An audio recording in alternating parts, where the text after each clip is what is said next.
You think you are free, that you wake up each day making choices, shaping your own path, crafting your reality like a master architect. But the truth hits harder than the first punch you never saw coming. Freedom isn't given. It isn't earned.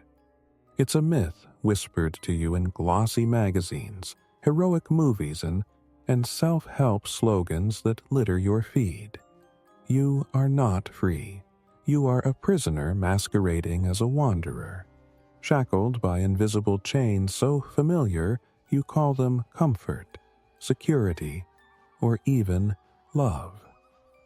And the cruelest part? You ask for them willingly. Look at your life. Count the hours spent working for someone else's dream, living in a house that isn't yours, filling your mind with stories that aren't your own. The clock is your jailer, and time, that relentless taskmaster, measures your captivity. You laugh, you scroll, you chase fleeting pleasure, and you call it happiness. But happiness is a cage too, gilded and fragrant, designed to seduce you into forgetting that the bars are still there. Every choice you make is a gate into another cell, a softer prison, but a prison nonetheless. You think moving cities, changing jobs, switching lovers, or scrolling past another meme is freedom. It's not. You are swapping cages, polishing the bars, pretending the rust isn't there. You have been conditioned to believe that rebellion is dangerous, that questioning the system is unwise. And maybe it is because what awaits when you step outside is nothing short of terror, a void where certainty once lived, a silence where comfort once whispered, a confrontation with yourself so raw it can break the strongest soul. You hide from this abyss behind routines that smell like safety, routines that chain you to mediocrity. You are afraid of being fully awake because being awake requires seeing all the cages you have willingly entered, the illusions you have worshipped, the lies you have embraced. Can you even look at yourself in the mirror without flinching, without realizing the monster staring back is your own creation? Ask yourself this: how many times have you chosen convenience over truth? How many times have you surrendered your principles for approval, your soul for comfort? Every concession, every compromise, every moment you traded authenticity for ease. That is a brick in your cage, and the walls are closing in slowly, almost imperceptibly. You call it life, I call it prison architecture. And the architects? Society, culture, your parents, the media. Ghosts of control whispering, molding, guiding.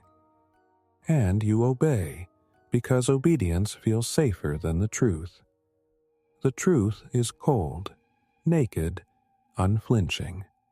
The truth does not comfort. The truth does not excuse. The truth does not care if you cry. And yet, there is a delicious cruelty in your denial. You convince yourself that being busy is being free, that distraction is liberation, that love or money or status is a key that will unlock a door you never even noticed existed. Every like, every paycheck, every trivial pursuit is a bar on your cell window. You peek out occasionally, imagining a vast landscape of freedom, thinking maybe someday you'll step into it. But freedom doesn't arrive with permission slips or good intentions. Freedom is a wound you inflict upon yourself, a confrontation with the discomfort, the uncertainty, the relentless accountability of being unshackled. And most will never take that first cut, because the pain of awareness is far worse than the comfort of chains. Do you feel it yet? That gnawing emptiness behind your rib cage? That quiet dread crawling beneath your skin like ice water? That's your cage noticing your hesitation, mocking you for thinking you could escape without scars. The bars are invisible, but every habit, every expectation, every belief is a steel rod keeping you in place. You were taught to call them dreams, ambitions, and love. But they are bars. And the most terrifying part? You chose them. You didn't stumble into slavery. You signed the contract, stamped it with your consent, and handed it back with a smile. And the world celebrates your captivity. Work hard, play harder, find love, have kids, retire, they chant. But every step of this mantra is a chain link. Every achievement is a nail in your coffin of perceived freedom. You think marriage is liberation. It's a partnership in confinement. Career success. A promotion within your cell. Social status. A decoration on your bars. And even your rebellion. The times you thought you were different. The moments you believed you were truly free. They were just alternative cages, equally suffocating, dressed in the illusion of choice. So what are you really seeking? Escape? Rebellion? Happiness? None of these will save you. They are bait for the prisoners who refuse to see that there is no outside without first acknowledging the inside. Your cage is internal, a structure built from fear, expectation, memory, desire, and self-delusion. You can change its shape, you can paint the walls, you can argue that your chains are gold, but the cage remains. It is you. And yet, some people spend lifetimes ignoring it, dancing in the dark as if the music could make the walls vanish. But the music is not freedom. The music is masking the silence, masking the awareness that the bars are all you have ever known. Look closer, see the bars, feel their cold bite on your skin. Hear their echo in the hollows of your chest. Every thought that convinces you that you are free is a trick, a smokescreen for your own complicity. You are a witness to your own imprisonment, a participant in your own deception. And the most painful truth, you will continue this performance until the cage becomes the only reality you can recognize, until the bars become a part of you, until freedom is nothing more than a forgotten word, a ghost, a myth whispered to the dead who once dreamed. Ask yourself now, if you are not free, who are you really serving? The answer is terrifying, intimate, and undeniable. You are serving yourself, and you have always chosen the cage. The walls of your cage are not built of iron alone. They are forged from every compromise, every lie you've told yourself to survive, every fear disguised as reason. And now, standing at the edge of your own awareness, you feel the weight of the bars pressing against your chest. You thought the cage was external, a structure imposed by circumstance, by society, by fate. But no, the prison is you, your habits, your choices, your dependencies, your relentless search for comfort. All of it has built the cells you walk in daily. The quiet horror of realization seeps in. You wanted freedom, but you have only mastered the art of confinement. Notice the little cages you cling to, the ones that feel harmless, the routines that lull you to sleep at night, the endless scroll of social approval, the hollow conversations and superficial victories. They are soft cages, yes, but every comfort has a cost. The cost is your autonomy, your raw, unfiltered experience of life. Look closer, because somewhere inside, you have begun to forget what it even feels like to be free. You measure your existence in achievements, possessions, approvals, all external validations, while your inner world quietly decays. And yet, you whisper to yourself that you are living, that you are awake, that this is it, your one shot at life. But the truth is more brutal. You are sleepwalking in a cage of your own making, dreaming the dream of freedom that will never come until you stop lying to yourself. Some people will tell you that choice is freedom, that every path you take is liberation. But consider this. The very act of choosing is often constrained by fear, expectation, habit. You choose the path that feels safe, that minimizes pain, that preserves identity.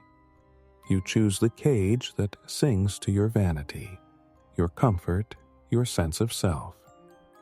Real freedom, the kind that slices through the heart of your illusions, requires abandoning safety entirely. It demands facing chaos without permission, confronting emptiness without distraction, and feeling pain without flinching. Most will never dare. Most will never look beyond the bars that shimmer with the false light of security. And you've already chosen which bar to polish, which lock to oil, which door to pretend opens to the world while keeping you confined. And yet, there is a strange beauty in recognizing your captivity. The awareness itself becomes a kind of rebellion. To see the bars for what they are, to name your chains, is to strike the first blow against the structure that had silently imprisoned you. It hurts. It will hurt worse than anything you've endured before, because the pain is no longer external. It comes from knowing that your freedom has always been optional, yet you have opted for the cage.